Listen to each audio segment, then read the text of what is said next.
নওগাঁর নিয়ামতপুরে আজ শুক্রবার জুমার নামাজ শেষে উপজেলা মডেল মসজিদে বিএনপির চেয়ারপারসন বেগম খালেদা জিয়ার সুস্থতা কামনা ও ভারপ্রাপ্ত চেয়ারম্যান তারেক রহমানের স্বদেশ প্রত্যাবর্তন উপলক্ষে বিশেষ দোয়া অনুষ্ঠিত হয়েছে।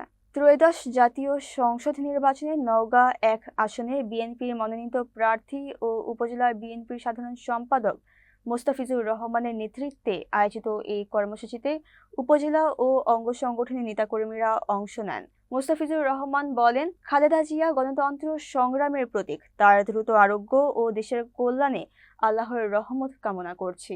দোয়ায় দেশ জাতির কল্যাণ, গণতন্ত্র ও রাজনৈতিক স্থিতিশীলতার ভবিষ্যৎ কামনা করা হয়। কিন্তু নির্দিষ্ট সময়ে উপস্থিত হতে পারে নাই। উনি আপনাদের নিকট দোয়া প্রার্থনা করেছেন, মহান রব্বুল আলামিন উনাকে যেন কবুল করেন। সবাই উনার জন্য দোয়া করবেন, আমিন। আসসালামু আলাইকুম। মনোনয়ন পেয়েছেন জনাব মোস্তাফিজুর রহমান। উনি এখানে উপস্থিত থাকার কথা ছিল। উনি ঢাকা থেকে রওনা দিয়েছেন, কিন্তু নির্দিষ্ট সময়ে উপস্থিত হতে পারে নাই। উনি আপনাদের নিকট দোয়া প্রার্থনা করেছেন, মহান রব্বুল আলামিন উনাকে যেন কবুল করেন।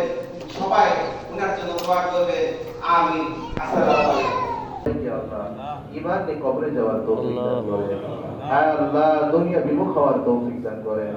আল্লাহ আপনার মহব্বত অন্তরে গায়েব করে